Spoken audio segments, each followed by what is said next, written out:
삭제해야 된다고 저는 주장을 하거든요. 제가 예. 논문도 그렇게 썼고요. 네.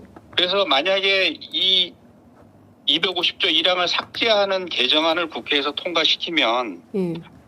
행정부에서 이것을 거부권을 행사를 할 것 아닙니까? 네. 그 이제 국무회의가 성립이 안 되면 거부권 행사를 못 하니까. 그러네요. 14일인가 지나면 예. 이제 국회의장이 그 법안을 공포하게 돼 있거든요. 네.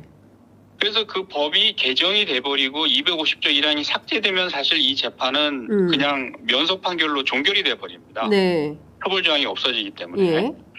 그래서 저는 일단 국무회의 소집을 불가능하게 만들고 네. 법을 개정하는 것이 가장 확실한 방법이다. 그래서 거부권 행사 못하게.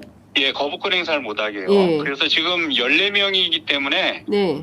14명으로도 여전히 국무회의 소집이 가능하고 거부권 행사가 가능하다 이렇게 본다면 저는 국무위원 4명을 더 탄핵을 해야 된다고 봅니다. 국무위원 4명 더 탄핵을 예, 해라. 그렇게 예. 해가지고 10명만 남으면 이제 사실상 국무회의는 기능 불능 상태에 예. 빠지는 거거든요. 네. 그런 방법이 하나가 있고 예.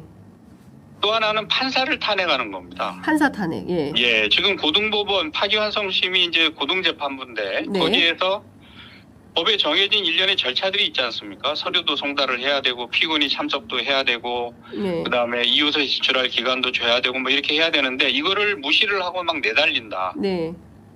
이러면 저는 고등재판부 판사들을 다 탄핵을 해야 된다고 봅니다. 그거는 헌법과 법률에 정해진 어떤 절차나 피고인의 방어권을 침해하는 행위이기 때문에 예. 그래서 고등재판부 판사들을 탄핵을 하게 되면 네. 상당 기간 이 사건을 고등재판부에 묶어둘 수가 있는 거거든요. 네. 근데 이제 어찌됐건 뭐 경과를 거쳐가지고 고등재판부에서 유죄 판결을 선고를 했다. 최대한 네. 빨리 선고했다. 이렇게 되면 예. 아까 제가 말씀드린 것처럼 재선거 여부를 결정하기까지 피고인한테 7일의 시간이 주어지거든요. 그렇죠. 7일.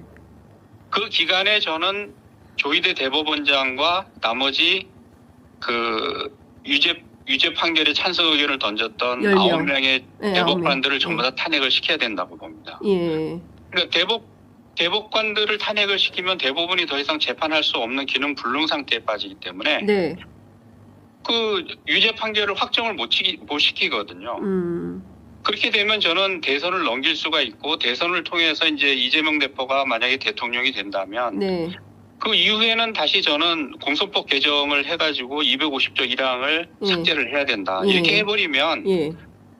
대통령이 된 이후에도 뭐 헌법 84조에 따라서 유죄 그 법원 재판을 계속 할 수 있느냐 없느냐 이 논란은 저는 원천적으로 없앨 수 있다고 생각을 하거든요. 네네. 250조 1항은 많은 학자들이 지적하듯이 이게 민주주의 선거제도에 맞지 않는 규정이에요. 더군다나 이재명 대표는 지난 대선에서 낙선을 했잖아요. 그렇죠. 예. 그러니까 설사 그 일부 발언이 부정확했다 할지라도 그건 이미 유권자의 심판을 받은 거예요. 네. 당선된 사람에 대해서 허위 발언을 근거로 해가지고 뭐 당선 무효냐 유죄냐 이런 것을 판단하는 건 몰라도 네. 이미 낙선을 해서 정치적 심판을 다 받은 사람한테 다시 이 사건을 끌고 들어가지고 차기 대선에서 피선거권을 박탈하겠다고 덤비는 것은 네.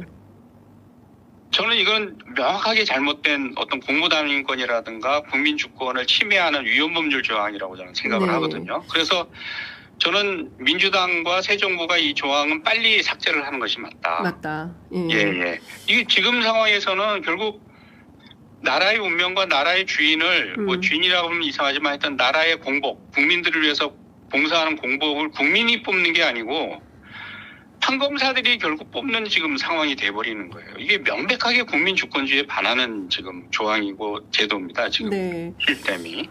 자, 교수님 근데 그 보수 언론 그리고 예. 뭐 국민의힘 쪽에서 세상에 뭐 줄탄핵을 판사들까지 그리고 남아있는 국무위원들까지 다 탄핵을 시키려는 거냐라고 여론전을 할 때 해야죠. 아니 그렇게 저쪽에서 하면 어떻게 대응을 해야 된다고 보세요? 그거 무시해야죠. 무시하고 가야 된다. 그러면 네. 저쪽에서 미쳤다고 그렇게 나오는데 네, 이쪽에서는 뭐 그 예의와 점잖을 차려가지고 어떻게 대응을 합니까? 저는 그거는 많은 국민들의 기대를 저버리는 행위라고 생각을 해요. 오히려 민주당에서 만약에 안이하게 대처를 한다면. 네, 안이하게 대처한다면 오히려 국민적 기대를 저버리는 행위. 그러면 그 역사적 책임까지 져야 되는. 예. 정말 비상한 수단으로 비상하게 대처를 해야 됩니다. 이게 절대 보통 평시 상황이 아니에요. 예. 쿠데타가 지금 진행되고 있는 상황이기 때문에 예. 비상한 수단을 동원해야만 쿠데타 세력을 진압할 수 있다. 네. 그리고 민주주의를 지켜낼 수 있다. 이게 제 생각입니다. 네, 알겠습니다. 아유, 교수님 급하게 전화 연결드렸는데 너무 말씀 감사합니다.